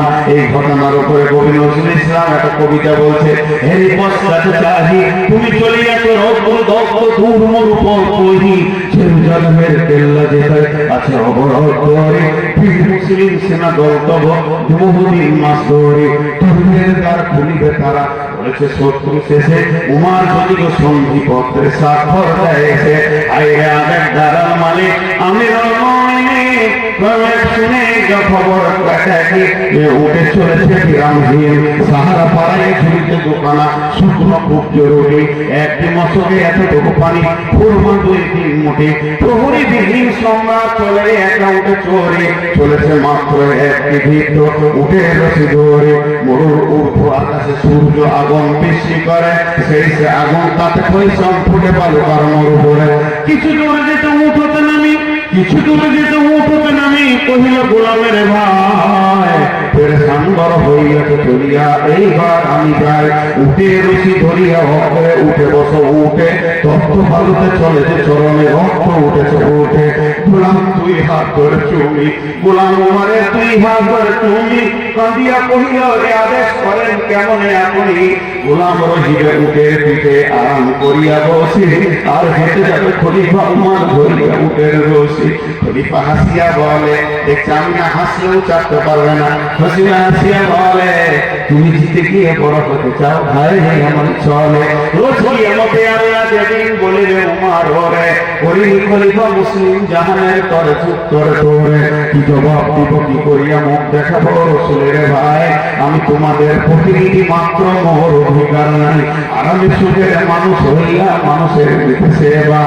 ইসলাম বলে সকলের সমান কে বড় ক্ষুদ্র কে বাবা গোলাম চলিল উটের পিঠে উমার ধরিল রশি মানুষের স্বর্গে তুলিয়া ধরিয়া ধুলাই আনিল শশী পালাক্রমে একবার উমার একবার উমার একবার উমার আর একবার গোলাম একবার উমার একবার গোলাম একবার উমার একবার গোলাম এবার জর্দান নদী চলে এসেছে সামনে নদীটা যে পেরিয়ে যাবে সেই জেরুজালেম ঢুকে যাবে সৈন্য কোম্পানি কমান্ডার সব এসে হাজির হয়ে গেছে তারা স্যালুট মারছে আদর নেবেন জাহাপনা আপনারা আমার দেশে এসেছেন প্রাইম মিনিস্টার বলতে যাও যাও যাও তোমরা বর্ডারে 18 লক্ষ বর্গ মাইলের বাচ্চা আসছে ওকে স্যালুট দেবে স্বাগতম জানাবে কোম্পানি মেজর দাঁড়িয়ে সৈন্য নিয়ে এবার উটের পালা পড়ে গেছে উমার নামতে থাকবে আসলাম করে থাকবে সেই জর্দান নদী পার হয়েছে কোম্পানি মেজর সালাম দিয়ে বলছেন আদব নেবেন জাহাপনা আপনি আমাদের দেশে আসার জন্য আমরা ভ্রমিত হয়েছি আমরা গর্বিত হয়েছি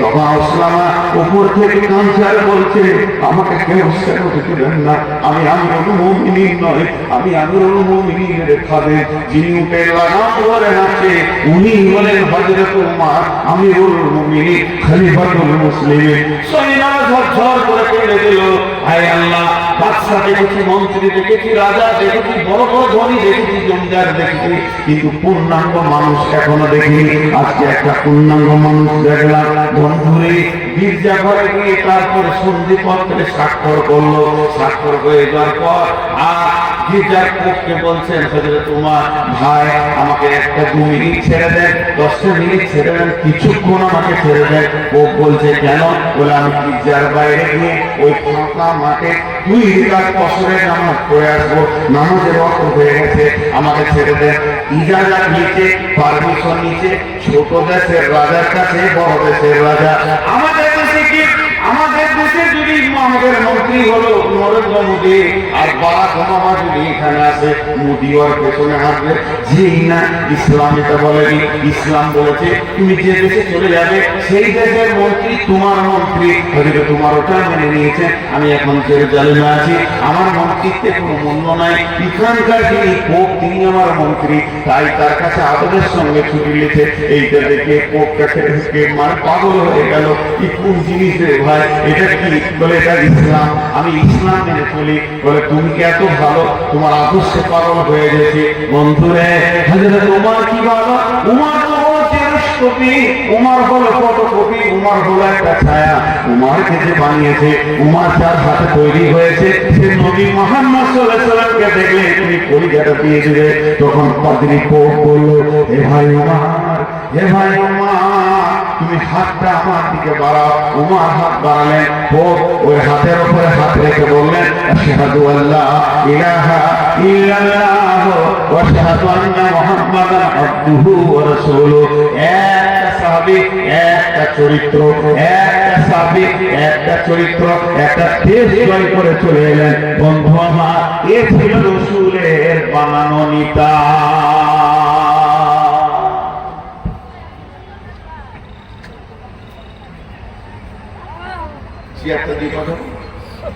আপনি দাঁড়িয়েছেন আমার খুব কষ্ট হতো আমি খুব কষ্ট করে নিচে বসে চালিয়ে গেল কত মাস দেখবো রে ভাই আমি ওর পেশারে সুগার দেখিয়েছে লোক নিতে পারছি না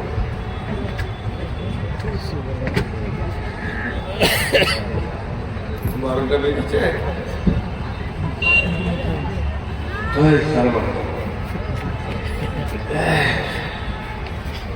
আমি শেষ।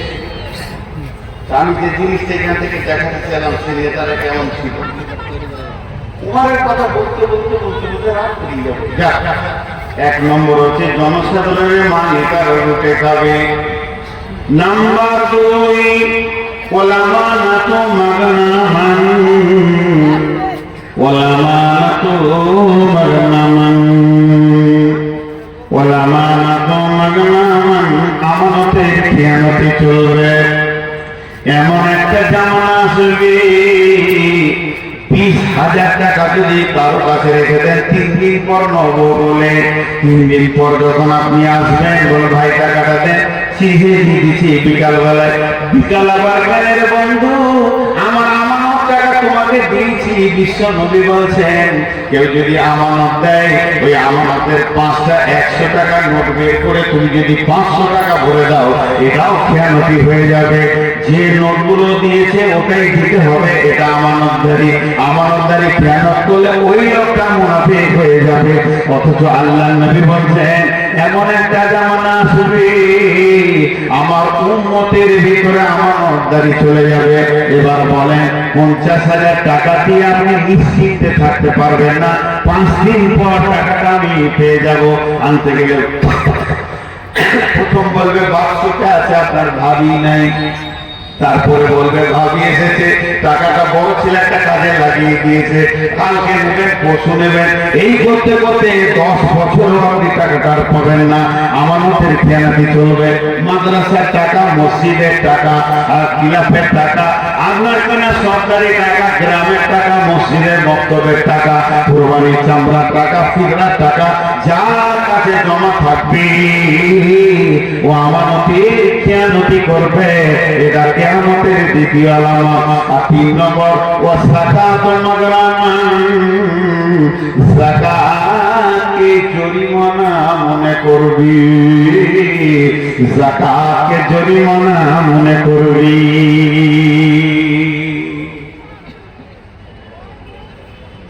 কিছুদিন আগে ওয়াকফ বিল্ডিং লাফালাফি হলো কি হলো না? আরে হ্যাঁ না বলেন তো, কলকাতায় যে ওয়াকফের সম্পত্তিটা আছে শেষ দিকে কি রেজাল্ট পেলেন? মুসলমানদের ভিতরে কিছু লুটে নিয়েছে। অন্যজন তো লুটেছি, তাদের নাম আমি আর বলবো না, এখনো তারা মন্ত্রী আছে আর কিছু আছে, লুটে নিয়েছে। এই ঘটনা করবে, আমাদের খেয়ালটি চলবে, যাকাতকে জরিমানা মনে করবে। যাকাত দিতে বললে মন খারাপ, যাকাত দিতে চাইবে না। কিন্তু যাকাত হচ্ছে এই মুসলমানদের মেরুদণ্ডের হার, যাকাত হচ্ছে মুসলমানদের মেরুদণ্ডের হার, যাকাত হচ্ছে মুসলমানদের মেরুদণ্ডের হার। যাকাতকে ঠিক মতো যদি মুসলমানরা বের করে তার একটা গরিব থাকবে না। ছোট করে চিন্তা করেন, শুধু হিসাব করে যতগুলো ধনী আছে যাকাত ওসর ফিতরা মাল এক জায়গায় জমা করেন। 10টা গরিবের ছেলেকে ছোট করে বিজনেস খুলে দেন আর বলেন এই টাকা আমাদের অফিসে জমা হবে, তুমি যা ইনকাম করবে তার থেকে খাও। বছরে যদি 10টা করে ছেলে কাজ পায়, ছোট ছোট বিজনেস পায়, তাহলে 5 বছরে 50টা পাবে। ভিখারি আছে একটা গায়ে আমাদের ভিখারি নেই ছিল এক জামানায়। উমর বিন আব্দুল আজিজ, যাকে দ্বিতীয় উমর বলা হয়, ওর জামানার ঘটনা। এটা আমি হাদিস বলছি না, এখন যেটা বলছি ওর জামানার ঘটনা। কেমন হয়েছিল জাকাতের খবর? একটা লোক 5,000 দিরহাম নিয়ে ঘুরছে, গায়ে গায়ে টোলায় টোলায় ঘুরছে, জাকাত নিয়ে জাকাত। লোক নাই, জাকাত নেওয়ার লোক নাই। 3 দিন ঘোরা হয়ে গেল, গায়ে গায়ে কেউ বলছে না যে জাকাতের টাকাটি আমাকে দাও। শেষকালে মাঠে রোদে একটা গাছতলায় গিয়ে বসে আছে, দেখছে একটা লোক ময়লা কাপড় পরে জুব্বা টুব্বা পরে ওখানে হেঁটে আসছে হন্তদন্ত হয়ে। বলছে যাক আলহামদুলিল্লাহ, এবার একটা গরিব পেয়েছি, এখন জাকাতটা দিব, যে বাড়ি যাবো, আমার ব্যবসা বাণিজ্য 3 দিন থেকে বন্ধ।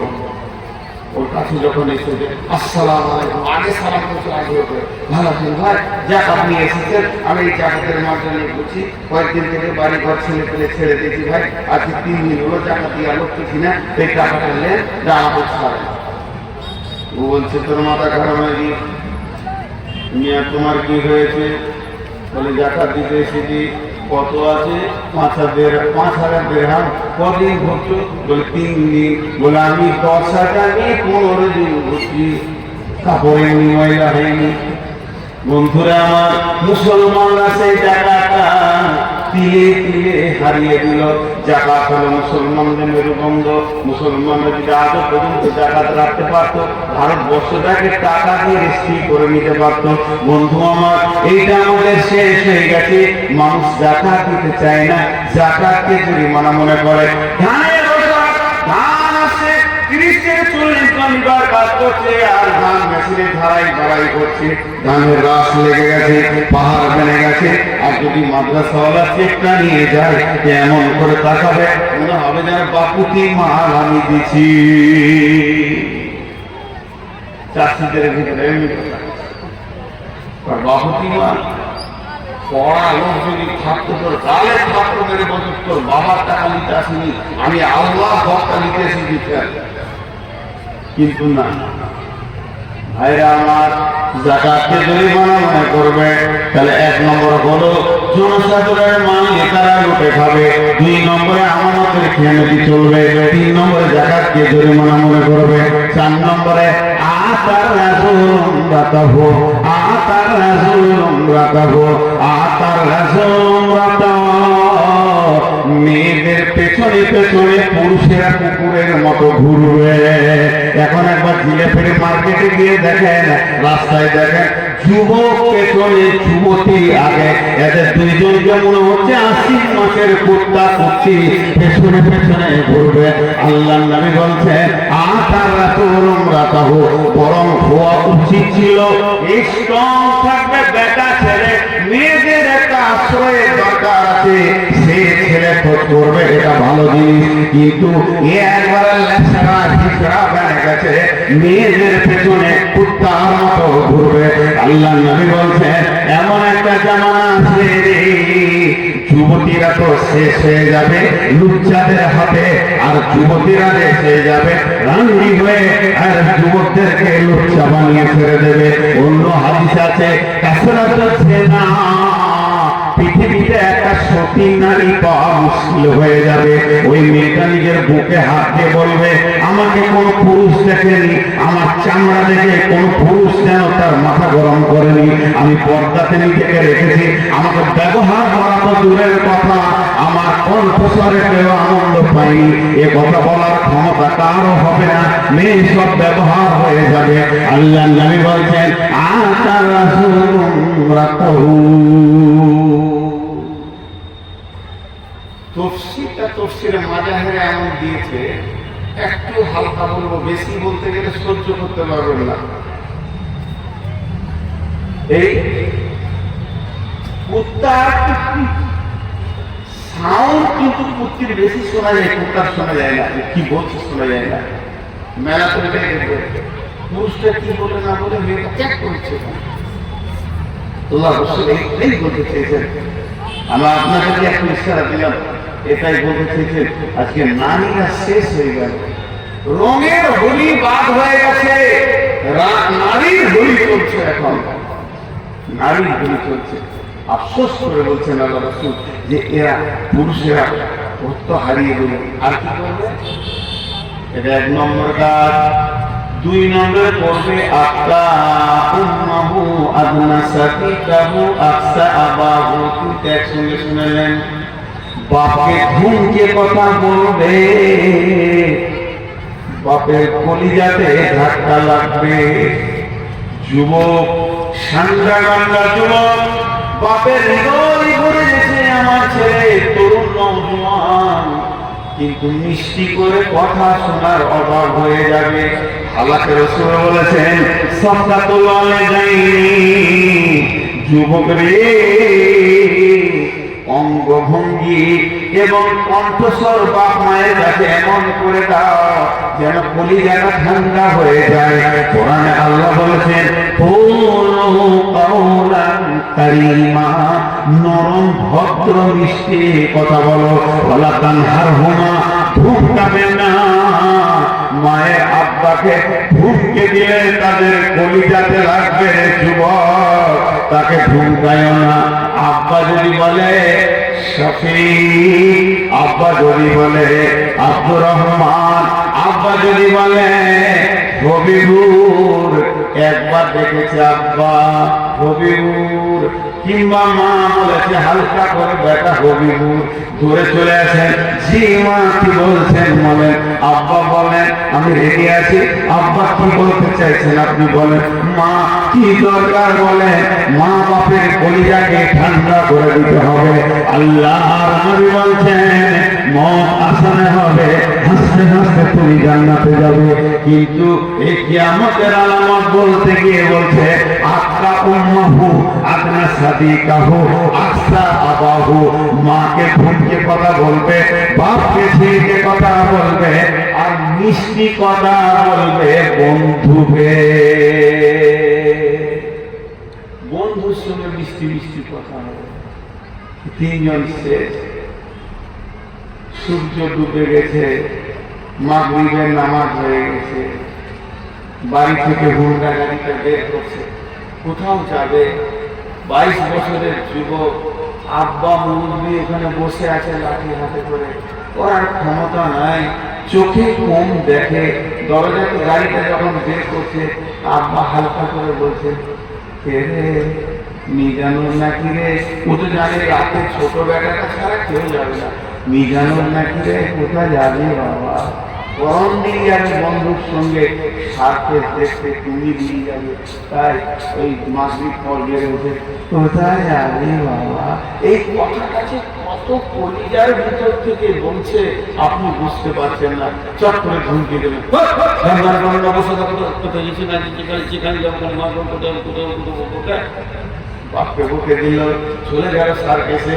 এবার কথা মিষ্টি বাপ পেল না, মিষ্টি কথা শুরু হলো বন্ধুর সঙ্গে। কি খাবি বল, ল্যাংচা খা, নাহলে ভুলতে মরে তুমি রসগোল্লা খা, চল এখানে ওখানে বললিস খা, কেমন আছিস বল। মিষ্টি মিষ্টি কথা বলে বন্ধুর সঙ্গে সার্কেস দেখলো। 6টা ঘন্টা কাটিয়ে দিল। ফিরছে যখন রাত্রি 1:45 বেজে গেছে। আড্ডা দিতে দিতে রাত্রি 1:45 বেড়ে গেছে। গাওয়ালা ঘুমিয়ে গেছে, মিজানুর এসেছে কিনা দরদ ব্যথা নাই, পাড়াওয়ালা ঘুমিয়ে গেছে, ফ্যামিলি সবাই ঘুমিয়ে গেছে। মিজানুরের স্ত্রী দুতলায় নাক ডাকিয়ে ঘুমাচ্ছে, কিন্তু একজনের ঘুম হচ্ছে না।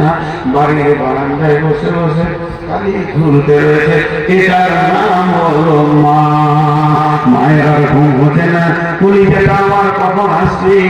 এই রোডের উপরে ডাম্পার ধরছে, কোচ ধরছে, এই রোডে বাস ধরছে, ওই রোডে আমার বেটা এত রাত্রিতে চলে গেছে, কখন আসবে? এই ভেবে ঘুম হচ্ছে না।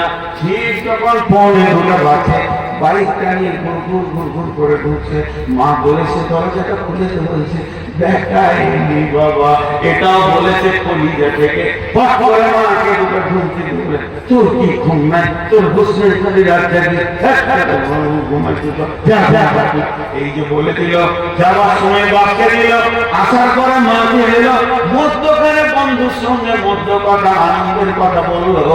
এরপরে দেখছে কেউ নাই, মাইতে একা আছে। টকটক করে জুতা খুলে দুতলার উপরে গিয়ে দেখছে বুবি উবুর হয়ে শুয়ে আছে। টিভি চলছে, টিভি চলছে, এলইডি চলছে, কিন্তু ঘুমিয়ে গেছে। ভূতের ঘরে ভূত নাচছে, ওরা হুঁশ নাই। বিবিকে পাটা টিপে টিপে নরম করে উঠেছে। বিবি উঠে রেগে গেল, এরকম রাত করো, আমার ভালো লাগে না। ওকে গলাতে ধরে চুমা দিয়ে বলছে তুমি রাখলে আমি কেমন করে থাকবো? দুইজন আদর পেল, বন্ধু আদর পেল, বিবি আদর পেল। আর যাদের রক্তে পৃথিবীতে এলো, ওই দুইজন ধুমকানি পেল, ওই দুইজনের কলিজাতে ধাক্কা মারলো। আল্লাহ রাসূল বলছেন কিয়ামতের আগে এগুলো দেখিয়ে দিলে আর মেয়েদের বসুভূতের হয়ে দুনিয়া করবে। মাকে ধমকাবে, বাপকে ধমকাবে, বন্ধুকে নিকট আত্মীয় বানাবে। 8খানা বলা হয়ে গেল। 15টার মধ্যে 7টা বলা হলো। 1 নম্বর আমানতের খেয়ানতি চলবে, জনসাধারণের মালে তারা খাবে, যাকাতকে জরিমানা মনে করবে, বাপকে ঘুমকে কথা বলবে, বন্ধুকে ভালোবাসবে, মাকে ঘুমকে কথা বলবে। আপনার কিনা মেয়েদের বসুর মতো হয়ে দুনিয়া করবে।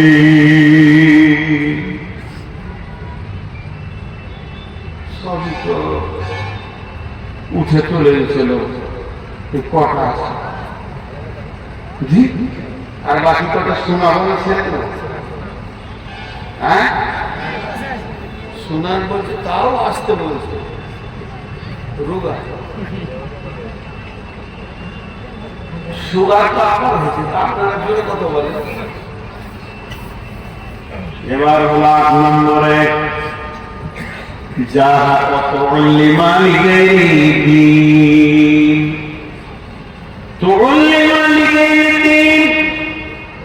দিন বেঁধে রেখে বেদিনীর শিক্ষার প্রচার প্রসার বেড়ে যাবে। কোরআনের শিক্ষা ছেলেকে দেবে না। মহিষপুরের মাদ্রাসার বয়স কম করে 20 বছর, তার বেশি, তারও বেশি বলছে। এমন ওই এলাকায় মাদ্রাসা আছে বয়স হলো 50 বছর, এই কার পাচ্ছে না, ওই রকমই হয়ে আছে। মনে হচ্ছে যেন রোগী হয়ে গেছে মাদ্রাসা ভাই 3খানা। কিন্তু এখানে যদি ইংলিশ মিডিয়ামের একটা মিশন করা হয়, 3 দিনে তত্তর করে 5 তলা বিল্ডিং হয়ে যাবে। কার টাকাতে হবে? ওই মিশন মালিকের টাকাতে নয়, সেক্রেটারির টাকাতে নয়, বরং ছাত্রের বাপের টাকাতে হবে। একটা ছেলে 2 নম্বরের জন্য ভর্তি হতে পারেনি, 1,40,000 টাকা ডোনেশন দিয়ে ঘোষ দিয়ে তারপরে বলছে ভর্তি করে নাও। এইভাবে গেছে। তার মানে মেন্টাল অবস্থাটা কেমন? বাপ মায়ের মেন্টাল অবস্থাটা হয়ে গেছে। মিশনে পড়াতে হবে, মিশনে পড়াতে হবে, ইংরেজি পড়াতে হবে, ইংরেজি পড়াতে হবে। মিশনে দিলে আমার ছেলে মানুষ হবে, মাদ্রাসায় দিলে মানুষ হবে না। বন্ধু আমার, ডালখোলা স্টেশনে কাঞ্চনটা এসে দাঁড়িয়েছে, কামরূপ এক্সপ্রেস দাঁড়িয়েছে। একবার আপনি ডালখোলায় চলে যান। এটা কি এসি 3 টায়ার? এটা AC 2 tyre. AC 3 tyre Kolkata ভাড়া হলো আপনার 500-700 টাকা, এসি 2 টায়ার ভাড়া হলো 1200 টাকা, স্পেশাল কোচ 1700 টাকা। এরপর হলো স্লিপার আপনার 250 থেকে 300 টাকা। একটা বগি আছে, 2টি বগি সামনে আর 2টি পেছনে আছে, যার নাম হলো জেনারেল। জেনারেল জেনারেল এটা ইংরেজি ভাষা, এর বাংলা হচ্ছে সাধারণ। সাধারণ ওটা কোনো ক্লাস নাই, সেকেন্ড ক্লাস ফার্স্ট ক্লাস নাই, ওটা কোনো স্লিপার নাই। এই জেনারেল বগিটা যদি একবার দেখেন তো মনে হবে গরু ছাগল ভেড়া ঢুকে আছে। এই জেনারেল তাহলে পৃথিবীতে যত শিক্ষা আছে, মাদ্রাসার শিক্ষা আর মক্তবের শিক্ষা, জামিয়ার শিক্ষা, মদিনা ভার্সিটির শিক্ষা, এই কোরআনের শিক্ষা, এটা জেনারেল নয়, এটা অসাধারণ শিক্ষা। আর যত প্রাইমারি, হাই স্কুল, কলেজ এবং ইউনিভার্সিটির শিক্ষা, এই শিক্ষাটার নাম হলো জেনারেল শিক্ষা, তার মানে সাধারণ শিক্ষা। মা বাপ নিজের ছেলেকে গরু ছাগলের বগিতে ফেলে ভরে দিতে ঢুকে যা, আর স্লিপারে দিচ্ছে না। তার কারণে এদের মাথা বিগাড় নিয়েছে। মনে ভাবছে আমার ছেলে ডাক্তার হবে, মানুষ হবে, ইঞ্জিনিয়ার হবে, মানুষ হবে। বন্ধুরে কলম লিখেলেন নূর মোহাম্মদ মরে গেলে হয় পয়সাটা আসবে না। আপনার ছেলে ইঞ্জিনিয়ার যদি হয়, আর যদি একবার ভালো ডাক্তারের সার্জন হয়ে যায়, অফিসার হয়ে যায়, বউটা সেই মতো ঘরে আসবে। আপনার সংসারে কোনো মূল্য থাকবে না, চাকর ছাড়া আপনার কোনো মূল্য থাকবে না। জেনে রেখে দেন, ওই ছেলে আপনাকে সুখের ভাব দেবে না, আপনাকে টাকা পয়সা দিয়ে বৃদ্ধাশ্রমে পাঠিয়ে দেবে। আর অসাধারণ শিক্ষা, মা কি আব্বা কি এদের কাছে কেমন করে চলতে হয়, এটা যদি একবার কোরআন থেকে পেয়ে যায়, ছেলে আপনার কাছে সারা জীবন কাছুমুচু হয়ে থাকবে। এটা অসাধারণ শিক্ষা। সারা পৃথিবীকে শান্তি দিতে পারে।